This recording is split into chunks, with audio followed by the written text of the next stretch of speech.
Dear friends, welcome to Biblical Parivartana. Welcome to Daily Devotions. దేవుని ప్రేమ ఇదిగో July 16కి చెందినటువంటి వాక్య భాగం అపోస్తుల కార్యాలు 3వ అధ్యాయం. ఇక్కడ అపోస్తులుడైన పేతురు చేసినటువంటి ప్రసంగం. అక్కడ దేవాలయం దగ్గర కుంటివాడు వాడిని స్వస్థపరిచారు. ఎవరో పేతురు యోహాను వెళ్తున్నప్పుడు మధ్యాహ్న సమయంలో అది అతను వెంటనే పేతురు చెప్పిన వెంటనే ఆయన స్వస్థపడి దిక్కున స్వస్థపడి ఆయన ఉన్నది బైబిల్లో. అందరూ ఆశ్చర్యపోయారు. అప్పుడు అక్కడ ఆ వరండాలో దేవాలయపు వరండాలో సలోమాన్ అనేటువంటి ఆ యొక్క శృంగారము ద్వారం వద్ద, దేవాలయ ద్వారం వద్ద అతను భిక్షం అడుక్కున్నటువంటి ఆ కుంటివాడు అక్కడ ఉన్నారు. వారందరూ చాలామంది జనసమూహం వచ్చి యూదులు వచ్చినప్పుడు ఆయన చూస్తున్నారు. ఆ సమయంలో మరి పేతురు చెప్పినటువంటి ప్రసంగం, ఆ ప్రసంగం సిద్ధపడకుండా సడన్గా ఇంప్రాంప్టు అంటారు, అంటే స్పాంటేనియస్గా ఏదో అంతకుముందు సిద్ధపడి నోట్స్ పెట్టుకుని చెప్పింది కాదు. ఆ విధంగా ఆ ఇంప్రాంప్టు అంటారు, అంటే ప్రాంప్టింగ్ లేకుండా అంతకుముందు అకస్మాత్తుగా బోధించినటువంటి ప్రసంగం గురించి మనం చెప్పుకుందాం. అంతకుముందు చిన్న ప్రార్థన. యెహోవా నా రక్షక, నా శృంగార దుర్గమ, మా మాటలు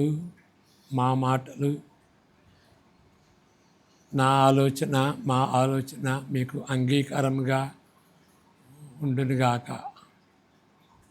ఆమెన్. చదువుకుందాం.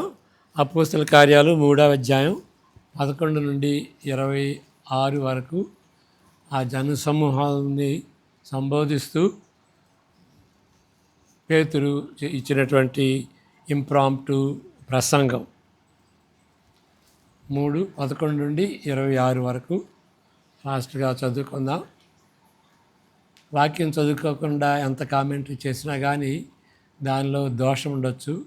మరి వినేటువంటి వారికి మీకు అంతగా అవగాహన ఉండకపోవచ్చు. చదువుదాం. వాడు పేతురును యోహానును పట్టుకొని ఉండగా ప్రజలందరూ విస్మయం ఉంది. సొలొమోను తను మంటపములో ఉన్న వారి యొద్దకు గుంపుగా పరిగెత్తి వచ్చిరి. పేతురు దానిని చూచి ప్రజలతో ఇట్లనెను, ఇశ్రాయేలీయులారా, మీరు వీరి విషయమై ఎందుకు ఆశ్చర్యపడుతున్నారు? మా సొంత శక్తి చేతనైనను భక్తి చేతనైనను నడువను వీనికి బలమిచ్చునట్టుగా మీరెందుకు మా తట్టు తేరి చూస్తున్నారు? 13వ వచనం. అబ్రహాము, ఇస్సాకు, యాకోబు అను వారి దేవుడు, అనగా మన పితరుల దేవుడు తన సేవకుడైన యేసును మహిమపరిచి ఉన్నాడు. మీరు ఆయనను అప్పగించితిరి. పిలాతు ఆయనను విడుదల చేయుటకు నిర్ణయించినప్పుడు మీరు అతని ఎదుట ఆయనను నిరాకరించిరి. మీరు పరిశుద్ధుడును నీతిమంతుడైన వానిని నిరాకరించి నరహంతకుడైన మనుషుని మీకు అనుగ్రహింపమని అడిగితిరి. మీరు జీవాధిపతిని చంపితిరి కానీ దేవుడు ఆయనను మృతులలో నుండి లేపెను. అందుకు మేము సాక్షులము. ఆయన నామముందల విశ్వాసము మూలముగా ఆయన నామమే మీరు చూచి ఎరిగి ఉన్న వీనిని బలపరచను. ఆయన వలన కలిగిన విశ్వాసమే మీ అందరి ఎదుట వీనికి ఈ పూర్ణ స్వస్థత కలుగజేసను. సహోదరులారా, మీరును మీ అధికారులను తెలియక చేసిరని నాకు తెలియను. అయితే దేవుడు తన క్రీస్తు శ్రమపడునని సమస్త ప్రవక్తల నోట ముందుగా ప్రచురించిన విషయములను ఇలాగూ నెరవేర్చను. ప్రభువు సముఖము నుండి విశ్రాంతి కాలములు వచ్చునట్లును మీ కొరకు నియమించిన క్రీస్తు యేసును ఆయన పంపునట్లును మీ పాపములు తుడిచివేయబడు నిమిత్తమును మారు మనస్సు నొంది తిరుగుడి. అన్నిటికీ కుదురుబాటు కాలములు వచ్చునని దేవుడు ఆది నుండి తన పరిశుద్ధ ప్రవక్తల నోట పలికించెను. అంతవరకు యేసు పరలోక నివాసి అయ్యుండుట ఆవశ్యకము. మోషే ఇట్లా నేను ప్రభు అయిన దేవుడు నా వంటి ఒక ప్రవక్తను మీ సహోదరులలో నుండి మీ కొరకు పుట్టించును. ఆయన మీతో ఏమి చెప్పినను అన్ని విషయములలో మీరు ఆయన మాట వినవలెను. ఆ ప్రవక్త మాట వినని వాడు ప్రజలలో ఉండకుండా సర్వనాశనమగునని మరియు సమూయేలు మొదలుకొని ఎందరు ప్రవక్తలు ప్రవచించురో వారందరూ ఈ దినమును గూర్చి ప్రకటించిరి. ఆ ప్రవక్తలకును దేవుడు అబ్రహాముతో నీ సంతానమందు భూలోక వంశములన్నీ ఆశీర్వదింపబడని చెప్పి మీ పితరులతో చేసిన నిబంధనకును మీరు వారసులై ఉన్నారు. దేవుడు తన సేవకుని పుట్టించి మీలో ప్రతి వానిని వాని దుష్టత్వము నుండి మళ్లించుట వలన మిమ్మును ఆశీర్వదించుటకు ఆయనను మొదట మీ వద్దకు పంపెనని చెప్పెను. ఇక్కడ చదువుకున్న తర్వాత మనం నేర్చుకోవాల్సినటువంటి 3 విషయాలు నేను అండర్లైన్ చేస్తాను. ముందు చదువుకుందాం. ముందుగా సిద్ధపడకుండా అకస్మాత్తుగా బోధించిన ఒక ప్రసంగం యొక్క సంక్లిప్త నివేదిక. అంటే ప్రసంగాన్నిగా పెట్టడం కాదు, దాని యొక్క సారాంశాన్ని ఇక్కడ సారాంశం వ్రాయబడి ఉంది లోకా ద్వారా. అపోస్తుల కార్యంలో దాన్ని ఒక ప్రసంగం యొక్క సంక్లిప్త నివేదికను, రిపోర్ట్ని మనం ఇక్కడ చూస్తాం. ఆకస్మికంగా చేసిన అనేక ప్రసంగాల వలె ఉన్నప్పటికీ పేతురు గతంలో ఉపయోగించిన భాగములతో ఈ ప్రసంగం కూర్చబడినదని నిస్సందేహంగా చెప్పవచ్చును.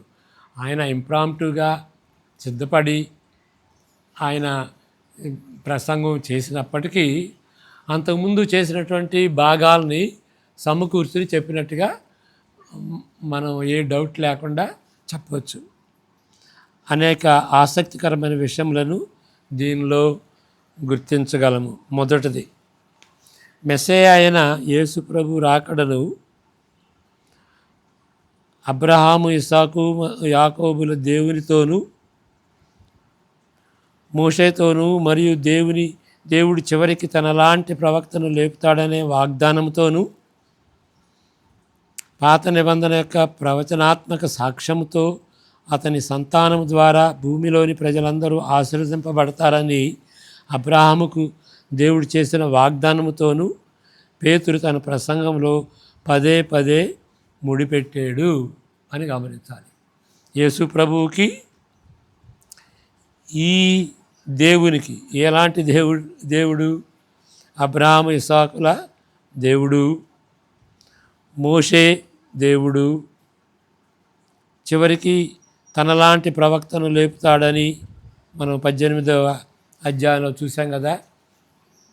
అది అలాంటి ప్రవక్తను పంపిస్తాడని దానికి అంటుకట్టాడు యేసు ప్రభువుని. పాత నిబంధన యొక్క ప్రవచనాత్మక సాక్ష్యంతో, పాత నిబంధన యొక్క ఆ వాక్య భాగాలతో అతని సంతానం ద్వారా భూమిలోని ప్రజలందరూ ఆశీర్వదింపబడతారని అబ్రహాముకు దేవుడు చేసిన వాగ్దానం. వీటన్నిటితో కూడాను యేసు ప్రభువుని మెస్సయ్య అని ఎదురు చూస్తున్నటువంటి యేసు ప్రభు ఈయనే. ఆ యేసు ప్రభువుని ఈ సంఘటనలతో, ఈ అంశాలతో కలిపాడు ఈ ప్రసంగంలో. ఈ విషయాలపై 10-11 అధ్యాయాల ద్వారా మనము అంచనా వేయగలిగితే ఈ సమయంలో పేతురుకు తరువాత ఉన్నంత విస్తృతమైన అవగాహన ఇప్పటి ప్రసంగంలో కనిపించదు.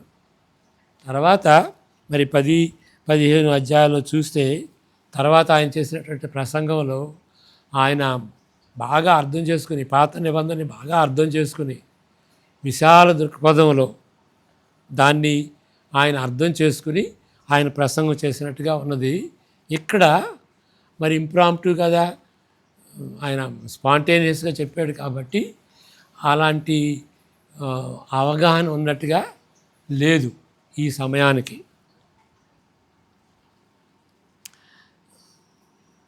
కానీ అతనికి వచ్చిన ఇంత అవగాహన ప్రభు అయిన యేసుతో అతని శిక్షణ కాలాన్ని ప్రతిబింబిస్తుంది. మరి ఈ ఈ విషయాలు కూడాను ఇక్కడ మనం చదివినటువంటి అంశాలు అవి కూడా మరి ఎక్కడ నేర్చుకున్నాడు అంటే యేసు ప్రభు దగ్గర నుండి ఆ విషయాలు నేర్చుకున్నాడు. యేసు ప్రభు మరి శిష్యత్వంలో ఉన్నప్పుడు ఈ విషయాలన్నీ అవగాహన చేసుకున్నట్లుగా ఇక్కడ ప్రతిబింబిస్తుంది. రెండో విషయం, ఒక్క క్షణం కూడా అక్కడ ఉన్న ప్రేక్షకులను పేతురు వదిలిపెట్టలేదు. వాళ్ళని పట్టుబట్టాడు. మీరు బాధ్యులు, మీ బాధ్యత పోదు అనే రీతిగా ఆయన చెబుతూ వచ్చాడు. మళ్ళీ 13, 14, 15 వచనాలు చదువుకుందాం. ప్రేక్షకులను వదిలిపెట్టల, మీరు బాధ్యులు అన్నట్లుగా చెప్తున్నాడు. ఈ 3 వచనాల్లో మనం చూస్తాం. అబ్రహాము, ఇస్సాకు, యాకోబు అను వారి దేవుడు అనగా మన పితరుల దేవుడు తన సేవకుడైన యేసును మహిమపరిచి ఉన్నాడు. మీరు ఆయనను అప్పగించుతిరి. పిలాతు ఆయనను విడుదల చేయుటకు నిశ్చయించినప్పుడు మీరు అతని ఎదుట ఆయనను నిరాకరించిరి.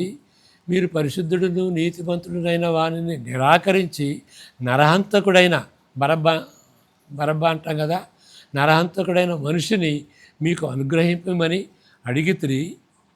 మీరు జీవాధిపతిని చంపితిరి, కానీ దేవుడు ఆయనను మృతులలో నుండి లేపెను. అందుకు మేము సాక్షులము.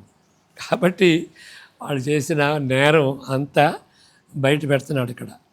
అతని శ్రోతలతో చాలామంది యేసును సిలువ వేయమని ఒత్తిడి చేయట్లో సహకరించారు. అందరూ చెప్పారు కదా, గుంపుగా చెప్పారు కదా. అంతకుముందు వాళ్ళల్లో యేసు ప్రభు మరి గాడి మీదకి వచ్చినప్పుడు వాళ్ళు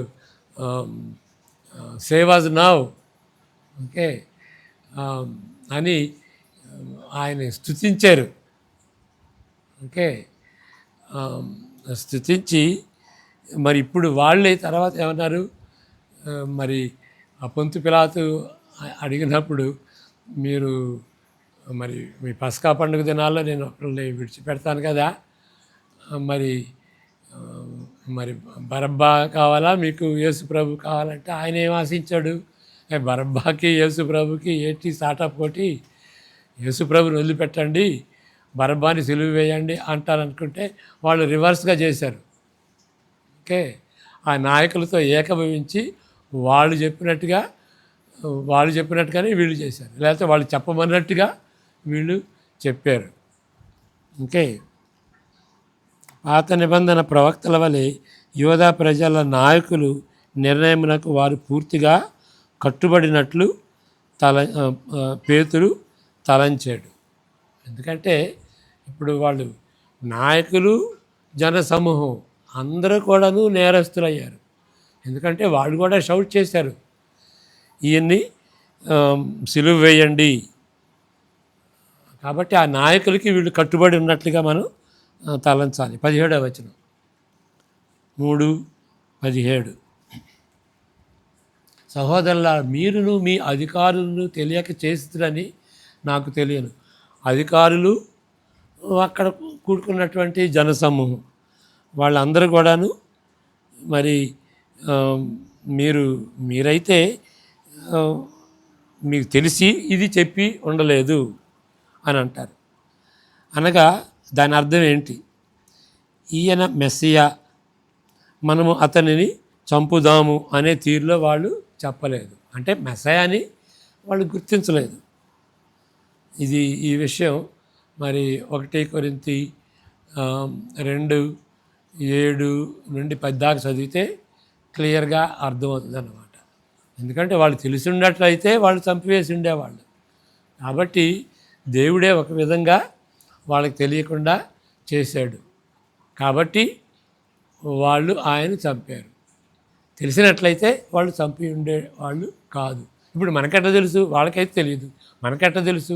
పరిశుద్ధాత్మ వలన మనకు బయలుపరచబడింది అని పౌలు కొరింథీయులకు చెప్తాడు. మనము అతనిని చంపుదాం అనే తీరులో వాళ్ళు చెప్పలేదు, కానీ వారు చంపారు. వాళ్ళు చంపడం అయితే చంపారు.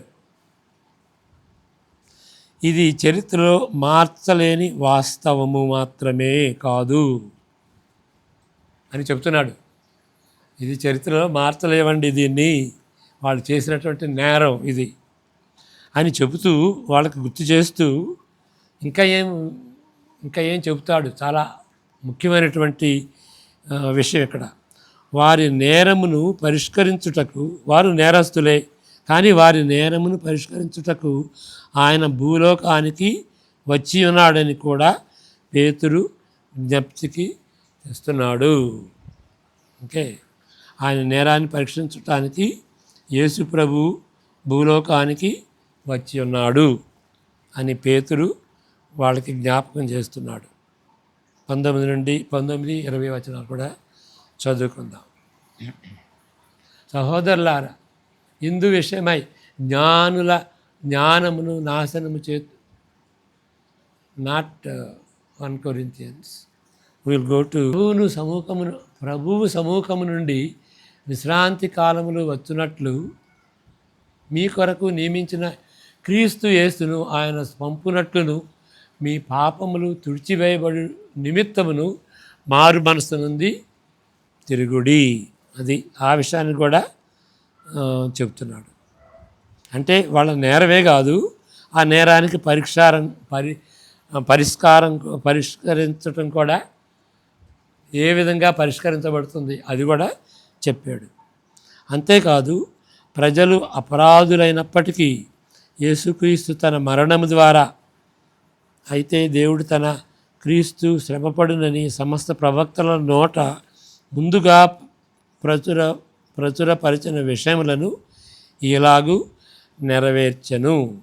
ఇంకా ఏంటంటే యేసు ప్రభు చనిపోవటమే కాదు, చనిపోతాడని, ఆయన మరణం ద్వారా ఈ పరిష్కారం తీసుకొస్తాడని సమస్తమైనటువంటి ప్రవక్తల నోట ముందుగా ప్రచురించిన విషయాన్ని కూడా ఆయన యేసు ప్రభు నెరవేరుస్తున్నట్టుగా చెబుతాడు. ఓకే, కాబట్టి ఇక్కడ 3 విషయాలు ఇక్కడ మనం చెప్తుంది ఏంటంటే, అక్కడ వాళ్ళు నేరస్తులు, ప్రేక్షకులు నేరస్తులు. అంటే నేరస్తులు అని అంటే వాళ్ళు తెలిసి చేసింది కాదు. అంటే ఆయన మరి మెస్సయా అని తెలిసి చేసింది కాదు, అది కూడా ఆయన చెబుతాడు అని ఆయన నాకు తెలుసు. రెండో విషయం ఏంటి అని అంటే, వాళ్ళు నేరస్తులు అయినప్పటికీ, వాళ్ళు యేసుప్రభుని చంపినప్పటికీ, అది చరిత్రలో జరిగినటువంటిది మార్చలేనప్పటికీ, దాన్ని మార్చేటువంటి రీతిగా యేసుప్రభు వచ్చేయడని, వారి నేరానికి పరిష్కారం ఉంటుందని అది చెప్పాడు. రెండవది. మూడవది ఏంటంటే, ఈ యేసుప్రభు రావటం, ఆయన మరణించటం, ఆయన ఈ ప్రవక్తల ప్రవచనాలని ఆయన నెరవేర్చాడు అనేటువంటి విషయం కూడా చెప్పాడు. ఈ 3 విషయాలను మనం గమనించుకోవాలి అని పేతురు అర్థం చేసుకున్నాడు. ఇది చరిత్ర అంతటిలో అత్యున్నత వ్యంగ్యంగా కూడిన సంఘటన. చరిత్ర అంతటిలో ఏంటంటే, ఇక్కడ చూడండి, దేవుని దృష్టిలో వారిని వదిలిపెట్టలేదు, వారు నేరస్తులు. ఆయన నేరాన్ని పరీక్షించడానికి దేవుడు యేసుప్రభుని పంపించాడు. నేరస్తులు, దేవుని దృష్టిలో నేరస్తులు, మరి నేరం పోవటానికి ఆయన మార్గం తెరిచాడు. రెండవది ఏంటి అంటే, ఆ వ్యంగ్యం అంటే విరుద్ధతతో కూడిన సత్యాలు అన్నమాట. ఆ రెండింటిని మనం మానవ దృష్టితో రికన్సైల్ చేయలేం. దాన్ని వ్యంగ్యం అంటాం, లేకపోతే విరుద్ధత అంటాం. విరుద్ధంగా ఉన్నటువంటి విషయాలు ఇవి. అది ఏంటి అని అంటే, వాళ్ళు అపరాధులైనప్పటికీ దేవుడు యేసుప్రభు మరణం ద్వారా వారిని ఆయన శ్రమల ద్వారా మరి వాళ్ళని ఉద్ధరించడానికి యేసుప్రభుని పంపించి ఆ యొక్క ప్రవచనాలన్నింటినీ కూడాను ఆయన నెరవేర్చాడు ఆయనలో. ఇది బద్ధ విరుద్ధంగా ఉండేటువంటి సత్యాలు. ఓకే, అవి ఇంకా నా మాటల్లో చెప్పాలి అని అంటే, సిలువ దేనికి గుర్తు? దేవుని యొక్క ప్రేమకు గుర్తు. దేవుడు లోకమును, తిరుగుబాటు చేసిన లోకమును ఆయన మరి ప్రేమించి యేసుక్రీస్తుని పంపించాడు, అనుగ్రహించాడు. సిలువ మరణం కోసం అనుగ్రహించాడు. ఓకే, అది ఒక సత్యం సిలువలో. రెండవ సత్యం ఏంటి అని అంటే, దేవుని ఉగ్రత యేసు ప్రభు మీద పడింది. కాబట్టి సిలువ దేనికి గుర్తు? దేవుని యొక్క ఉగ్రతకు గుర్తు. కల్తీ లేని ఉగ్రత ఎక్కడ వ్యక్తమవుతుంది? నరకంలో. కల్తీ లేని దేవుని ఉగ్రత నరకంలో ప్రత్యక్ష అక్కడ అక్కడ అక్కడ ప్రత్యక్షపరచబడుతుంది, లేకపోతే ప్రతిబింబిస్తుంది. ఓకే, కాబట్టి శిలువ దేనికి గుర్తు? దేవుని యొక్క ప్రేమకు గుర్తు, దేవుని యొక్క ఉగ్రతకు గుర్తు. ఉగ్రత, కోపం అది రెండు ఒకే క్యాంపులో ఉంటుంది. ఎందుకు దేవుడు కోపిష్టి అనకూడదు. దేవుడు పరిశుద్ధుడు, దేవుడు ప్రేమస్వరూపి, దేవుడు పరిశుద్ధుడు కాబట్టి దేవునికి వ్యతిరేకంగా చేసేటువంటి పాపానికి స్పందన, పరిశుద్ధతను బట్టి ఆయన పాపుల ఎడల ఆయనకున్నటువంటి స్పందన, అది కోపం. ఆ విధంగా మనం అనాలి, కానీ దేవుడు కోపిష్టి అనకూడదు. దేవుడు పరిశుద్ధుడు అని అనాలి. పరిశుద్ధతను బట్టి పాపం రెండిటికి వ్యతిరేకంగా ఆయన ఉగ్రతను బయలుపరుస్తున్నాడు. ఓకే, కాబట్టి సిలువ రెండిటికి గుర్తు, దేవుని ప్రేమకి, దేవుని ఉగ్రతకు. అది ఐరనీ. దేవుడు ప్రేమిస్తున్నాడా, దేవుడు మరి దేవుని కోపం ఉన్నదా అని అంటే, చాలామంది దేవుని ప్రేమేనండి అంటారు. దేవుని ఉగ్రత లేకపోతే దేవుని ప్రేమను అర్థం చేసుకోం మనం. దేవుడు ఎంతగా ప్రేమించాడు అంటే, ఆయన ఉగ్రతను హరించుకున్నాడు సిలువలో. ఆ విధంగా మనం అర్థం చేసుకోవాలి.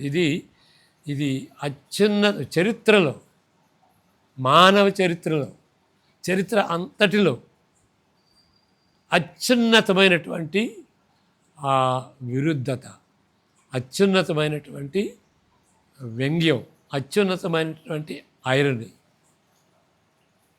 అని మనం గ్రహించుకోవాలి. చరిత్ర అంతటిలో ఇది కేంద్రంగా ఉన్నటువంటిది.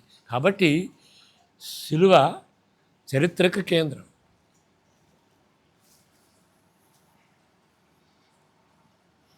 అనేక లక్షణాల మూడో విషయం, అనేక లక్షణాల పరంపరను బట్టి ఈ ప్రసంగాన్ని, మనం చదువుతున్నటువంటి ప్రసంగం 3వ అధ్యాయం ఉన్నటువంటి ప్రసంగాన్ని, అపోస్తుల కార్యాల్లో 2లో ఉన్నటువంటి ప్రసంగం, అంతేకాదు ఇతర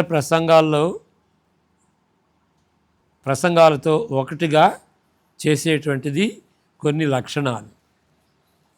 ఇప్పుడు 3వ అధ్యాయంలో ఉన్నటువంటి ప్రసంగం, 2వ అధ్యాయంలో ఉన్నటువంటి ప్రసంగం, మరి అపోస్తల కార్యాల్లో ఉన్నటువంటి వాటన్నిటినీ కలిపేది ఏంటి?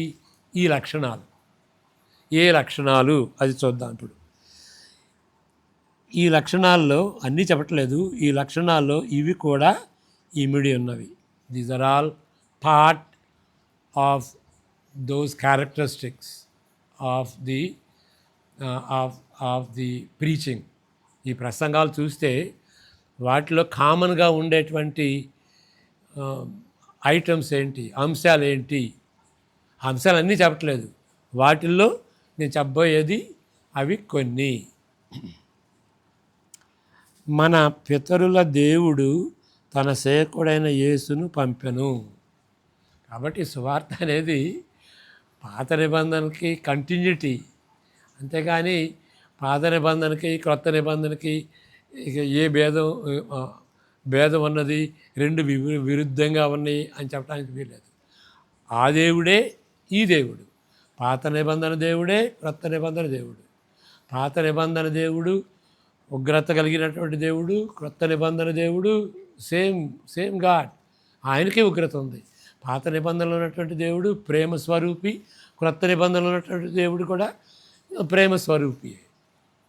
కాబట్టి యేసుప్రభుని పంపించింది ఆయనే, యేసుప్రభు గురించి ప్రవచించింది పాత నిబంధనలో ఆయనే. కాబట్టి పితరుల దేవుడు తన సేవకుడైన యేసును పంపెను. సేవకుడైన యేసు, కుమారుడిగా అంటాం కదా, కుమారుడు సేవకుడు కూడాను. సేవకుని వలె, బానిస వలె విధేయుడిగా ఉన్నటువంటి కుమారుడు.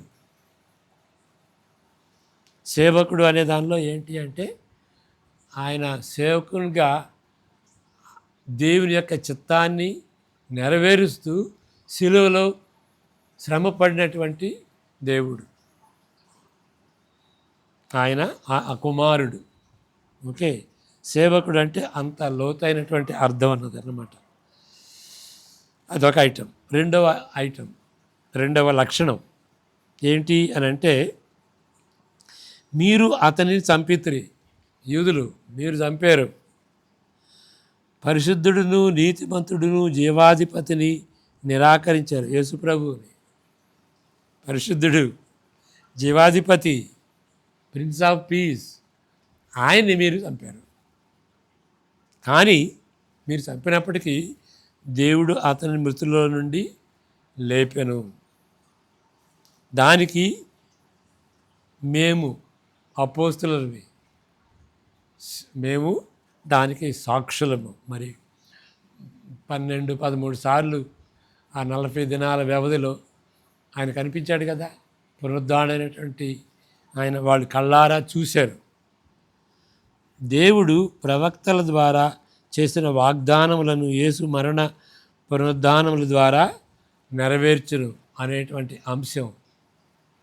కాబట్టి మీరు పశ్చాత్తాపపడి దేవుని వైపు తిరుగుడి.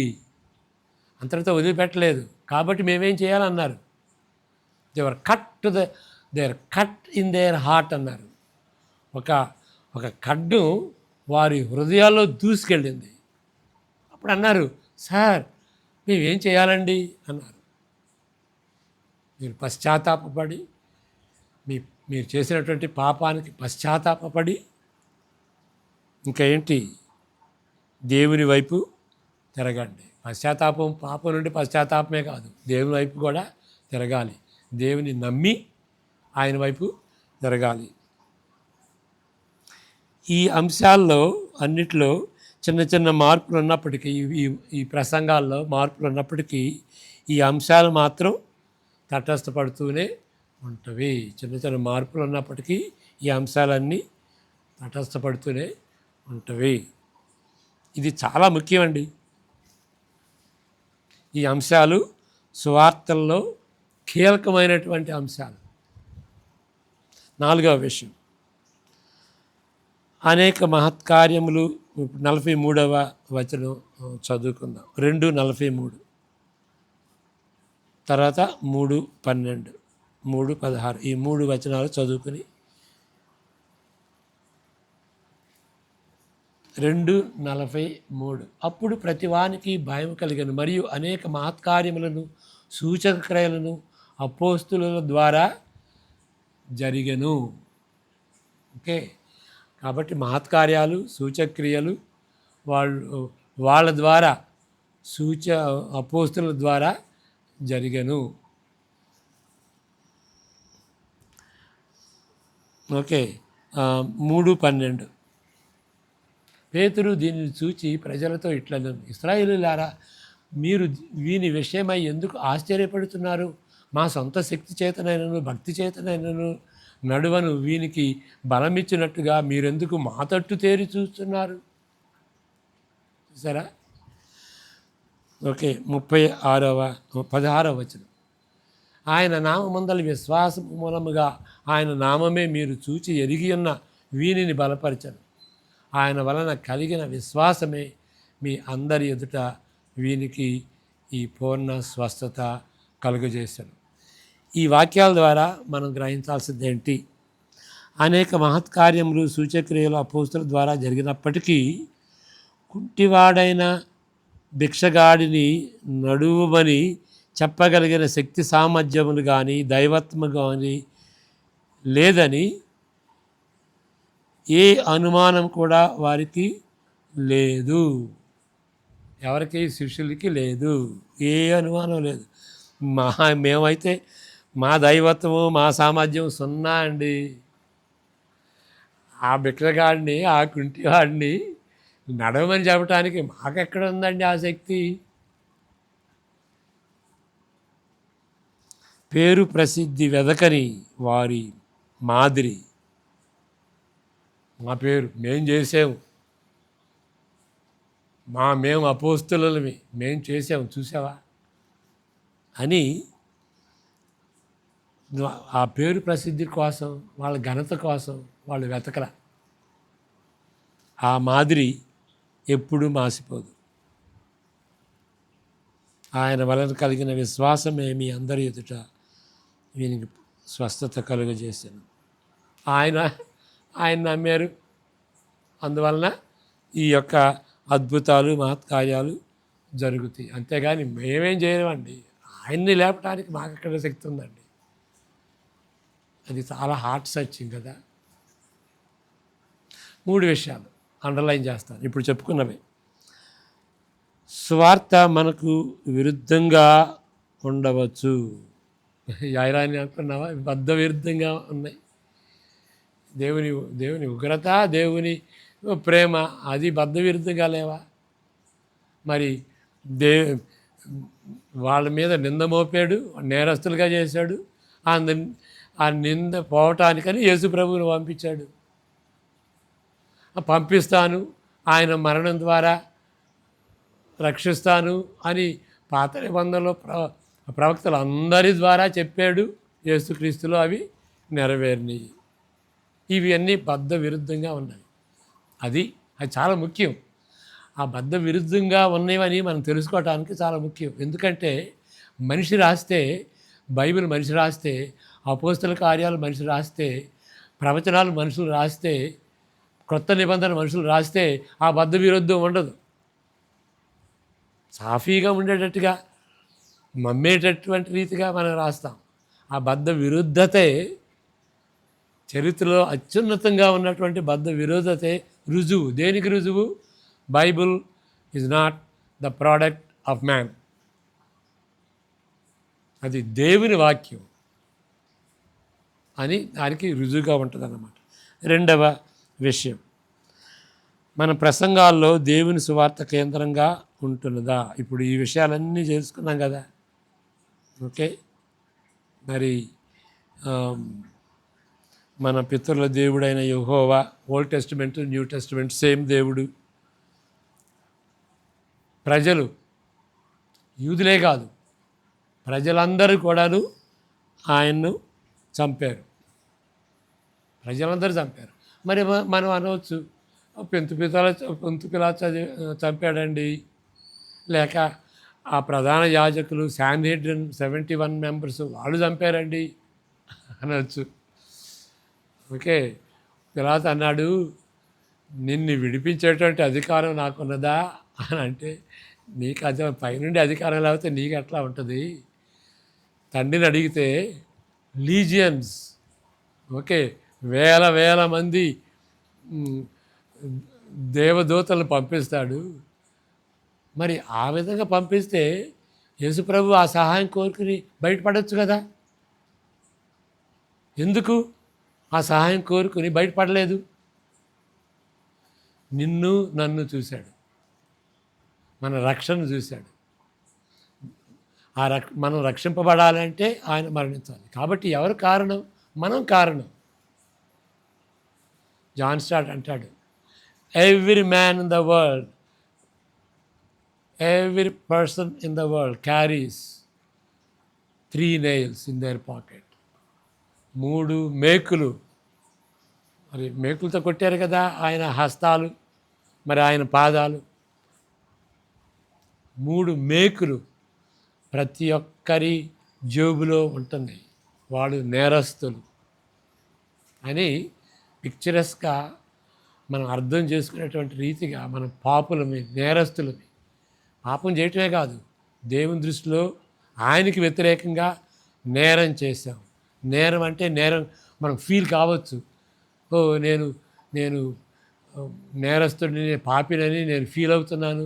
ఫీల్ కావటం కాదు, దేవుని యొక్క ధర్మశాస్త్రానికి, దేవుని యొక్క నియమాలకు వ్యతిరేకంగా ఉండేది నేరం. గిల్ట్ అంటారు. గిల్టీ ఫీలింగ్ మనకు ఉండకపోవచ్చు, బట్ ఎట్ వీఆర్ గిల్టీ. మనకు ఫీలింగ్ ఉండినా లేకపోయినా కానీ దేవుని దృష్టిలో మనం నేరస్తులమి. ఓకే, ఈ దినాల్లో హెల్త్ వెల్త్ గాస్పల్. దేవుడిని నమ్ముకుంటే హెల్త్ వెల్త్ ఉంటుందండి. నేను ఉండదు అని చెప్పట్లేదు, ఉంటుంది అని చెప్పట్లేదు. ఉండొచ్చు, ఉండకపోవచ్చు, అది దేవుని చిత్తం. కానీ వాడు గమనించాలి, దేవునికి ఇష్టపూర్వకంగా జీవిస్తే దేవుడు ఆశీర్వదిస్తాడు. దేవుని నమ్మాలి అని చెబుతారే కానీ నువ్వు పాపివి, నువ్వు నేరస్తుడివి, నువ్వు పశ్చాత్తాపపడాలి అనేటువంటి మాటలు మన ప్రసంగాల్లో ఉంటున్నాయా? వాళ్ళు ఎంతవరకు ప్రసంగం చేశారంటే వాళ్ళ యొక్క హృదయంలో ఒక డాగర్, ఖడ్గం గుచ్చుకుపోయినటువంటి రీతిగా ఆ విధంగా ఉంటుందా? ప్రజల్ని రాబట్టుకోవటం కోసం, మన సంఘానికి రాబట్టుకోవటం కోసమని మంచి మాటలు చెబుతారు కానీ వాళ్ళ రక్షణార్థమై వాళ్ళు పాపులని వాళ్ళు గమనించుకుని పశ్చాత్తాపపడి దేవుని వైపు తిరిగేటట్టుగా మన ప్రసంగాలు ఉంటున్నాయా?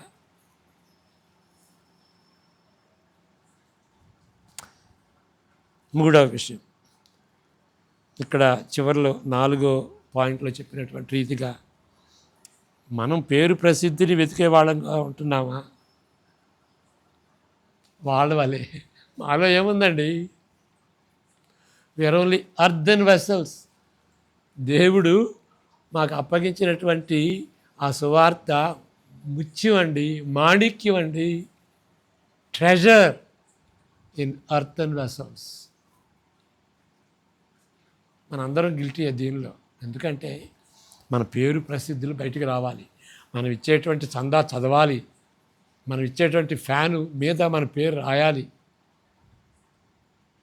కూచిపూడి క్లెమెంట్ గారు ఇచ్చినటువంటి ధర్మం అని బిల్డింగ్ మీద ఉండాలి అని ఆలోచించుకునేటటువంటి.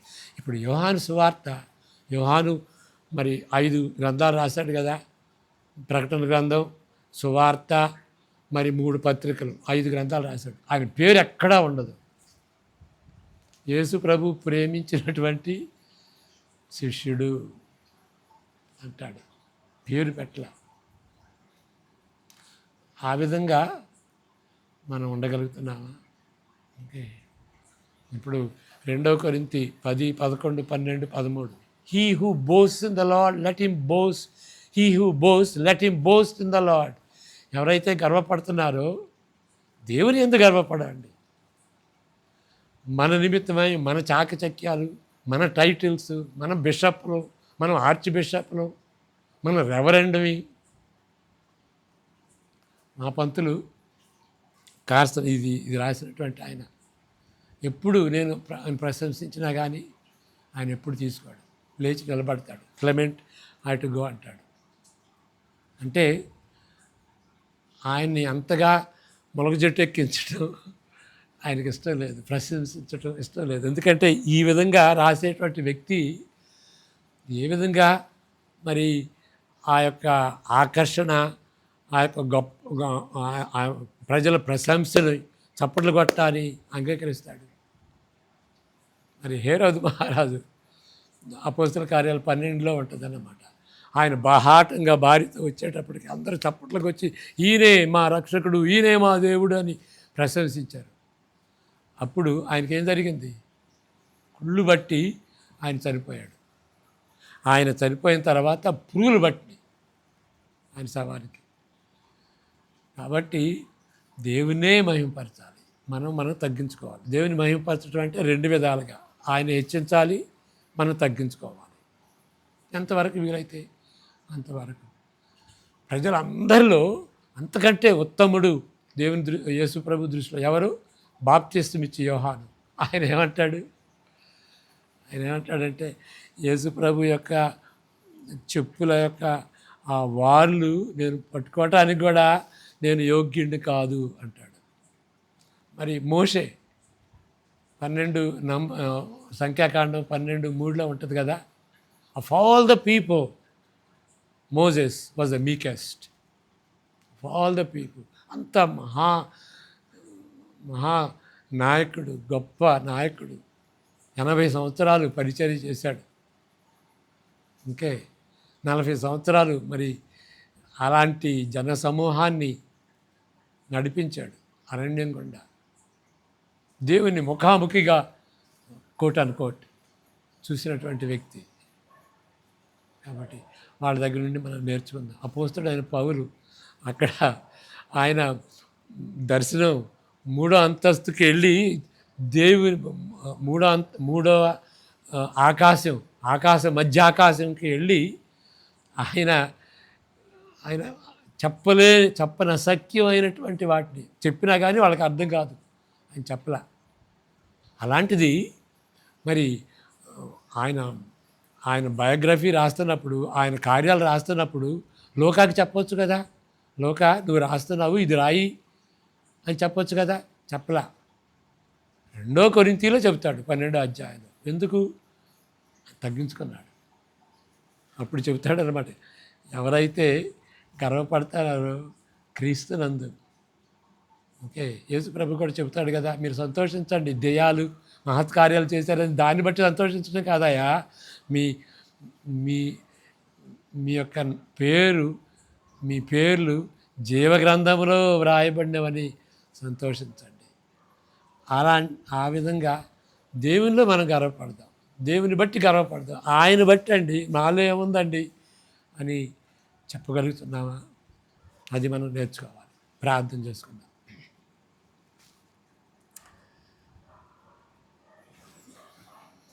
మా రక్షక, మా కాపరి, మేము ఆగుకొను ఒక కోట, దుర్గముగా ఉన్నటువంటి దేవ, అనేక విషయాల్లో మేము పడిపోయాం, మమ్మల్ని క్షమించండి. ప్రజలను మీ వైపు తిప్పుకున్నట్లుగా మా ప్రసంగాలు, మా బోధలు ఉండేలాగన మమ్మల్ని, మా బోధల్ని, మా జీవిత తీరును మార్చుమని యేసు ప్రభు పేరట వేడుకుంటున్నాను తండ్రి. ఆమేన్. God bless you.